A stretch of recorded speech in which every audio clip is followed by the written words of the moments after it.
Эзний хайр инрэл дуустдаггүй. Өршөөлт нь төгсгөлгүй. Өглөө бүр энэ нь цоо шиг. Таны итгэлт байдал юутай аваагаавэ. Хермоны шүүдэр өглөөний хөтөлбөр эхэлж байна.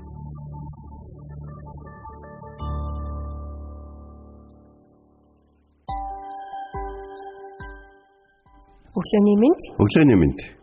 Итгэл радиогийн эфирээс хермоны шүдэр өглөөний хөтөлбөр эхэлж байна. Эфирт пастор Сайна болон хөтлөгч бэлгэнаар ажиллаж байна.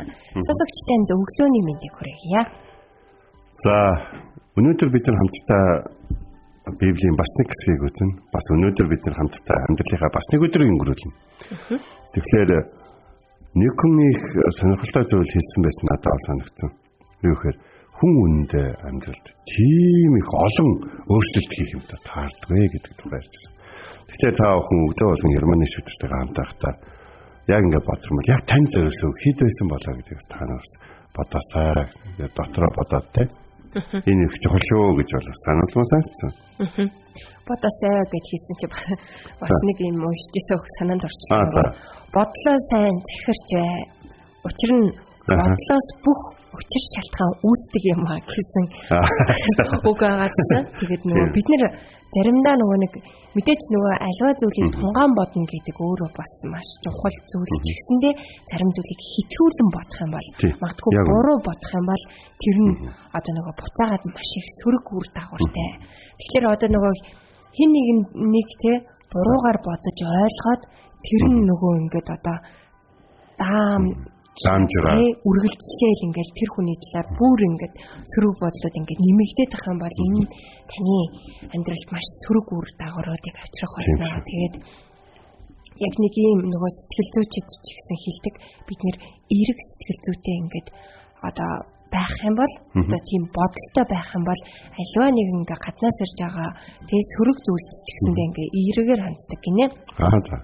Тэгээд харин нөгөө нэг юм сөрөг юм бодолтой ч юм уу те айгүй өхөмцсөн нэг юм стресс бухимдалтай ингээ явж байхад ямар нэгэн гаднаас нэг юм одоо сөрөг зүйл орж ирэхэд бүр илүү ингээ бүр хүн дээр тусгаж аваад энэ яхалаар ангидаг байна гэж ирээд ингээд маш олон зүйл ингээ тэрхэд бодогддог гэсэн тийм нэг судалгаа хийх юм лээ. Тэгээд хамгийн аимшигтай сөрөг бодлыг ингээ бодоход бүр ингээд одоо их энерги зарцуулдаг гинэ.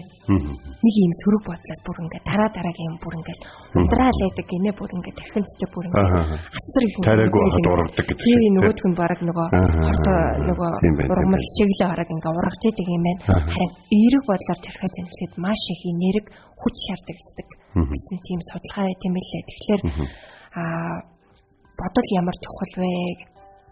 Тэгэхээр эерэг бодлоор тий эзний үгээр тий өөрийгөө ингээд эерэгжүүлж зөв үгээр өөрийнхөө тарих оюун бодлоо ингээд цэвэрлэж авах нь маш чухал шүү гэдгийг энэ үглээс сануулъя. Тэгэхээр маш чухал юм. Өглөө бүрийг тий хермоны шүдэртэй хамт аж эзний үг рүү тий шунан дурлаж гол нь өөрийнхөө амьдралыг тий эзэнтэй ингээд уялдаа холбоотой байлгахаар өглөө бүрийг зориулалт гарган сонсож байгаа сонсогч танд баярлалаа гэж хэлмээр байна. Тэгээд энэ гахалтай өглөө хамтдаа эзний өмнө ирж түүнд алтар магтаалыг өргөцгөөе.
Бурхан, та миний бурхан.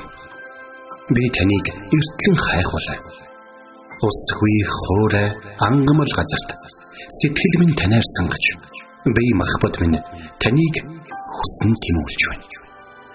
Дуурал 63-ийн 1.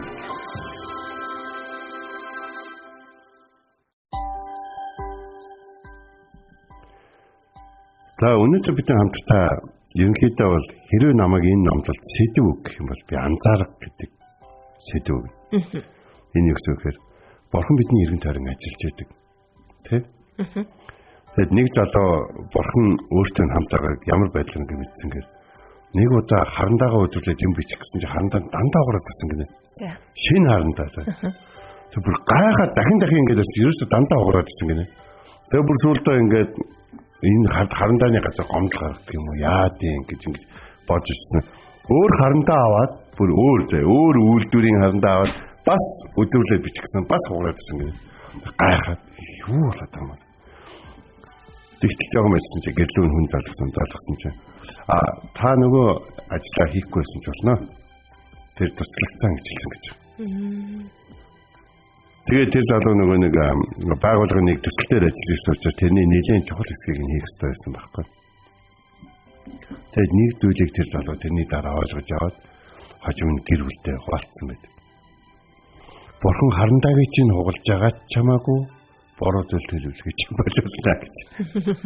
Тэгээ бид нар энийг ингээд анзаарч ингээд бурхантай холбож ойлгож явах нь аягүй чухал. Мэдээж бид нар хүн бүдрээд өнөхдөө бурхан энэ хүний бүдрүүлж юм ойлгох гэж ингэж бодох хэрэггүй. Болгоомжтой л яваач тээ. Тэр л баггүй юу? Гэхдээ зарим тохиолдолд бурхан бидний анхаарлыг татах гэж юм хийдэг. Тэрийг бид нар анзаарч тайлцрах хэрэгтэй. Тэгээд хамгийн гол нь тайлцрахаас гадна бас яг үүрдэг. Дагаж сурах. Өнөөдөр бид нэр гитлэл намын 3 дугаар бүлгийн 4 дугаар ишлэл. Тэрээр харахаар эргэснийг эзэн үдсэн агаад ботон дундаас бурхан түүнийг дуудан Мөсе гэсэнд тэрээр би энд байна гэж хэлв гэсэн. Библиэлд хамгийн агуу уулзалтуудын нэг одоо яг энэ цамцд болж байна. Энэ бол гитлэл намын 3 дугаар бүлэг дээр гардаг байхгүй юу? Мөсе 80 настай байсан. Тэ? 80 настай өгсөн чи одоо тэтгэврээ аваад одоо тэгээд тэгсгээгээл байж их гэж бол одоо үеийнхээ ойлгомжтой. Гэхдээ тухайн үед бол 80 нас гэдэг бол одоогийн хүмүүсийнхаар бол 60 нас орчим. 60 настай хүмүүс ч юм бол одоо хөдөлгөнтэй шүү дээ. Бас юм хийвэл хийх тагаа те яг тийм насан дээр шүү дээ. Их Монгол улс гэдэг нөгөө манай Чингис хааны байгуулсан улсад 15-аас 60 насны эрчүүдийг зэрэг татдаг гэсэн байхгүй. Тэгэхээр 60 настай эр хүнийг толдох чадвартай гэж үзэж шүү дээ.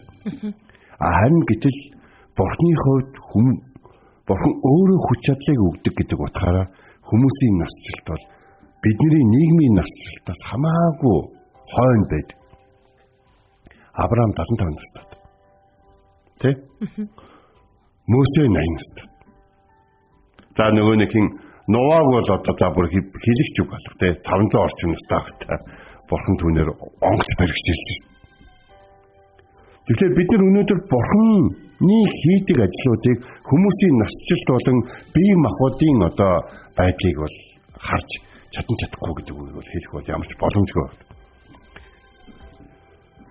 Харин хүмүүс бол зөвхөн Бурхан дараагийнхаа үейлөө орж байгаа гэдгийг нь ойлгуулж чаддаг гэдгийг хүмүүс бол мэдгүй байна. Тэгэхээр бид нар нэг юм зүйлийг ойлгоод авах хэрэгтэй. Бурхан ойлгуулж өгдөг. Хөөе. Чи одоо залуу биш. Хөөе. Чи одоо залуу хүн шиг биш. Харин яг наад насны чи хүмүүсээр дамжуулаад би яаж ажилтгийг чи харуулмаар байна. Чи одоо залуу хүмүүстэй зэрэгцэж тэдний чаддаг байсан зүйлийг чаддаг хэвээрээ байгаа шүү гэж тэдэрт өөрийгөө баталж явах гээд байна уу? Эсвэл Бурхан намайг хайрлж өгөөд та нарын насан дээр намайг маш их хэрэгэлсэн. Одоо энэ насан дээр Бурхан намайг юун дээр ашиглах болох гэдэг дээр би бүр ийм хүлээлттэй, ийм баяр хөөртэй, ийм гоё байна гэж хэлмээр байна. Настай хүмүүс чуулган дээр ерөнхийдөө нэг 4 чуулган одоо дамжиж үйлчилсэн байна л та би. Амьдралынхаа туршид. Гэтэ намайг чуулган хэсэгч гэж бити бодорож за бодсон ч яах вэ? За ямар ч гэсэн 4 чуулган дээр үйлчлэхдээ бүх чуулган дээр чуулганы надтай хамт үйлчилжсэн пастор нөгөө Ахмадуудын хэсэг дээр ажиллаж өгөх гэсэн саналыг тавьж ирсэн ба. Яг л нөгөө номлын дундор Ахмад настай хүмүүст урам өгөх номлуудыг нэлээд гэсэн. Тэр номлууд дээр юу гэж ярьсан мэхээр Ахмад хүн л хүнийг ерөөх боломжтой. Хайрлаж өгөх боломжтой. Хүлээж авах боломжтой байдаг. Залуучууд те нэг нэгнийгээ те чи юу өнчин юм те за зүгээр гэж хэлэхээр Ахмад хүн тэр өнчин өссөн залууг алиминий хөв гэж татаж үнсээд хэдэж ч мэдэж байгаа зүйлийг мэдрүүлж те ерөөж урамшуулж чадна. Залуучууд энийг хийж чадахгүй. Тэгэхээр Ахмад хүн хийж чадах тийм гайхалтай зүйлүүд олон байна. Мөсегийн хувьд бол баг тэр шат руу орцсон юм байна. За би 40-той байхдаа арт өмнө өмөр нэг Египтүнийг алдсан чи бүр те алуурчин болж хувираад бүр ингээд намайг өсгсөн фароны ордон хүртэл те намайг алууч ингэж игээтэй ирэн суралцлаад би зүгтаагаад Медиан гэдэг газар нуугдан амьдарч байгаа. Цагтаа ханхуу байлаа. Одоо хончин болсон. Бурханд үйлчлэх гэхээр эцэстээ ийм л юм болд юм байлээ. Дугаа ингээд ханхуугаар амьдарч ирсэн бол би одоо ханхуу л байж байгаа. Гэтэл би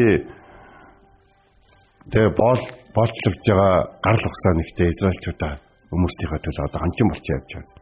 Гэхдээ Мөсө тэгж гутарч Бурханыг үгүйсгэж боддог байсан бол Бурхан түүнийг дуутахгүй л те.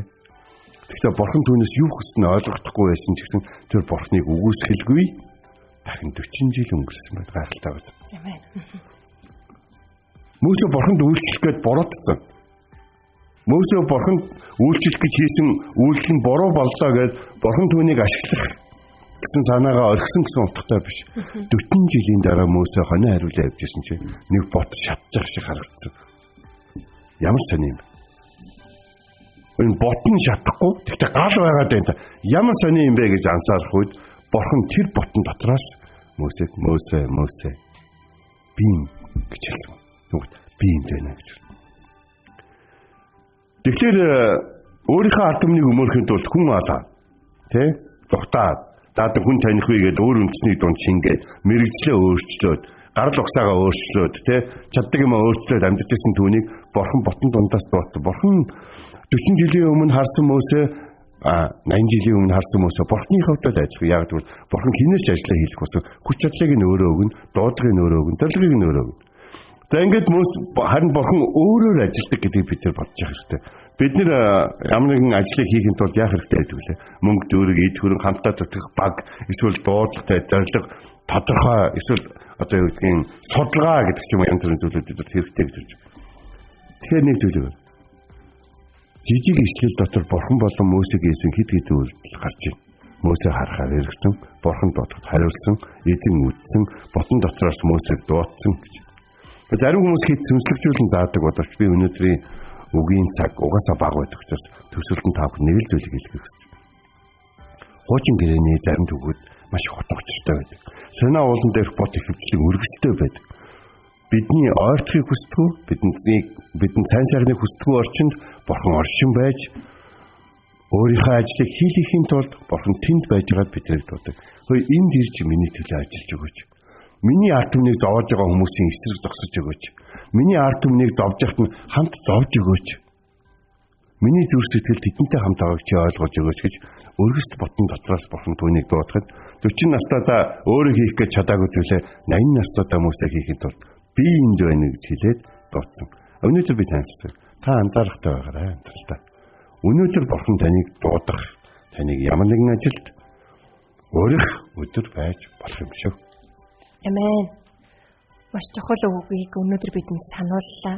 Бид нэр заримдаа нөгөө наснаасаа болоод ч юм уу альва зүйлийг за би ч өнгөрсөн хүн тий чи ингээд нөгөө бодох хандлагатай байдаг шүү дээ. Тэгтэл тийм биш гэдгийг өнөөдөр эзэн бидэнд сануулж байна.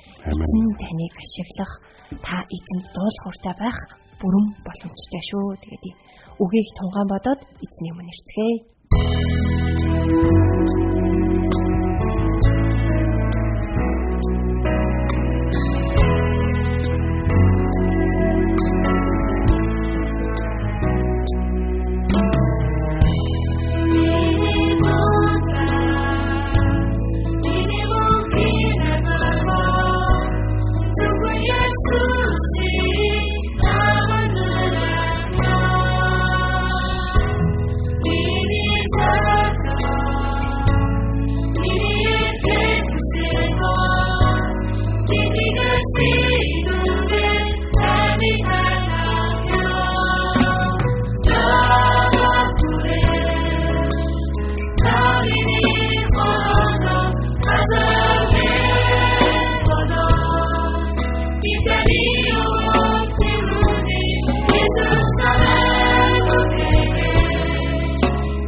Амин. Өнөөдөр бид нэр Гитлэл номын 3 дугаар бүлгийн 4 дугаар ишлэлээс суралцлаа.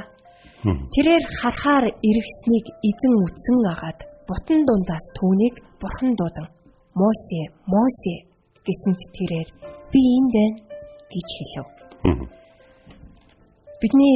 Бид заримдаа яг ман дунд төөрсөн юм шиг тийм байдалтай байдаг. Бурхан ярих үед бидний олонх нь ерсөн хариу өгч чадахгүй тэр нэг бүүдгэр манан дундаас юу ч олж харж чадахгүй байгаа мэт тийм байдалтай байдаг. Бид ихэнхдээ ямар нэгэн агуу боломж эсвэл содон зүйл ирэхийг хүлээж идэг. Харин ямар ч үед би энд байна гэж хариулахад бэлэн байх хэрэгтэй юм аа гэдгийг өнөөдөр бид нэр суралцлаа шүү дээ. Тэгэхээр хамгийн гол нь бэлэн байх гэдэг нь хамгийн жижиг зүйлсийг хийхэд ч бэлэн байх. Асар том зүйлсийг хийхэд ч бэлэн байх гэсэн үг юм аа. Бидний хийхийг хүсч буй зүйлсэд бидэнд сонголт бол байхгүй шүү. Бурхны хөтөлбөр ямар ч ажил болно бид тэнд бэлэн байх нь чухал юм аа. Тэгэхээр ямар нэгэн ийм онцгой содон зүйл хүлээхээсээ илүү эсвэл асар том зүйлд ингээд би тэрэнд л зөвхөн оролцсон гэж хүлээх хэрэгсээ шаардлагагүй юм аа. Яг л Мосе шиг дуулууртай байж би энд байна гэж хэлэх тэр зүрх сэтгэл танд ах болтугай. Тэгэхээр Мосегийн хувьд бол 40 жил хонч юм байна. Өчигдөр хонь хариулаад гарсан. Өнөөдөр ч хонь хариулаад гарч байгаа. Хонь хариулаад дуусна гэж бодсон баг тийм баг. Тэгэл ингээд хуучин ингээд хүчтэй байсан юм шиг Мосегийн талаар Стефан одоо анхны чуулганы номлогч номлож байхдаа юу хэлсэн бэ гэхээр Мосе Египтийн хааны ордонд үг хэл болон цэргийн бүхий л боловсролыг эзэмшиж гэдэг үг ба. Тэгэхээр энэ юу гэхээр Мосе үнэхээр өндөр чадвартай хүн болсон гэсэн 40 наснда. Тэр бүхний ямар ч хэрэггүй болоод хончин болсон те. Хончин байхад цэрэг ирийн жанжин байгаад яах ч юм Египтийн боловсрол яах ч юм хэлээ. Тэгээ ямар ч гэсэн тэгээд дахиж тэгж амьдрахгүй болсон гэж ингэж бодож байсан. Гэтэл тэр хүч чадалтай 40 настай байхдаа Египтийг өөрөөр харж ирсэн баг. Өөрсдөө шинжлэн фараон болон те цэргийг гоё өдөртнө гэж. Агт 80 настай тэр улсын боловсролыг эзэмшсэн хүн эргэж хурж ирээд Египтийг харахад шал өөр нүдтэй харж ирсэн. Тэгэхээр би өнөөдөр коллежийн боловсролоос илүү боловсрол Библийн боловсрол гэдэг үгийг тань сануулахыг хүсэж байна. Та Библийг өдөр болгон уншсаар, судалсаар байгаарай, залбирсаар байгаарай. Бас эрэл хайгуул хийсээр байгаарай. Учир холбогдлыг ойлгож өөрийнхөө хайртай хүмүүсийнхээ нэрсийг хүчээр залбирж байхдаа тэдний амьдралд урам зориг болох үгсийг Библиэс олж чаддаг. Эсвэл тэднийг зогсоох үгийг Библиэс олж чаддаг тийм байгаасаа гэж хүсэж байна. Мосе өглөө нь хончин яваад оройн Бурхны дуудлагыг авсан хүн болж хурж ирсэн. Гэртээ 80 настайтай. Хэрвээ та эмэгтэй бол нөхөр чинь 80 настайтай амьдралаа өөрчлөх юм анзаарчаад түүнийг нь Бурхан хэлсэн гэдээ ороод ирэх юм бол та үлээж явахгүй. Тэгэхээр бид нар бол амар амгалан байхыг илүү үздэг боловч амар амгалан яг үүндээ жинхэнэ амар амгалан амсахыг хүсэж байвал маш хөдөлгөөнтэй амьдрах хэрэгтэй байдаг байхгүй юу? Жинхэнэ хайрыг амсахыг хүсэж байвал маш хөдөлгөөнтэй амьдрах хэрэгтэй байдаг байхгүй юу?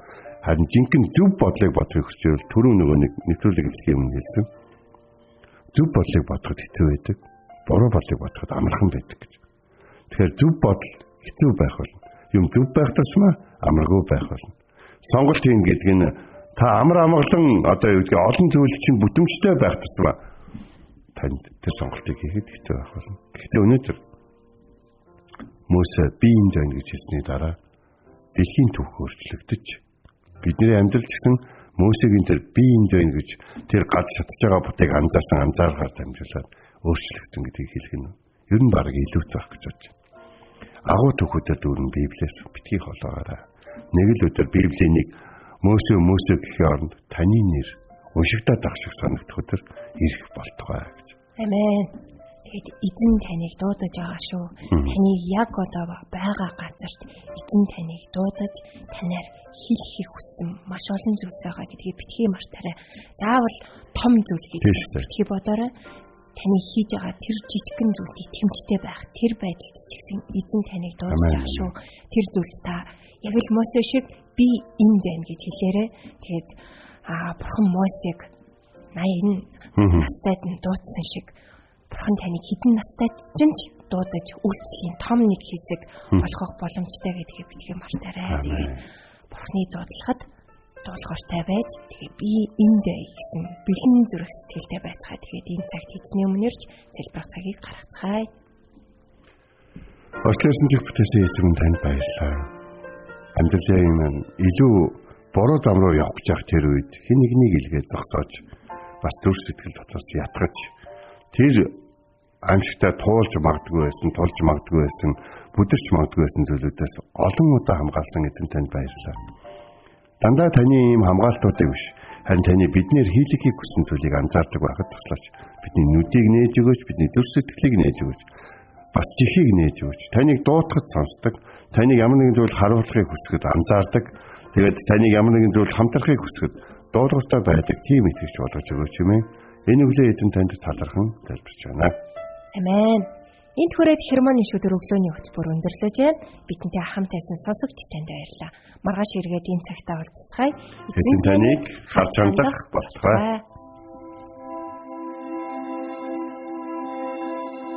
Эзэн зүрхийг чинь Бурханы хайр ба Христийн төвчөрт чиглүүлэх болтугай. Хермоны шүдэр өглөөний хөтөлбөр танд хүрэлээ.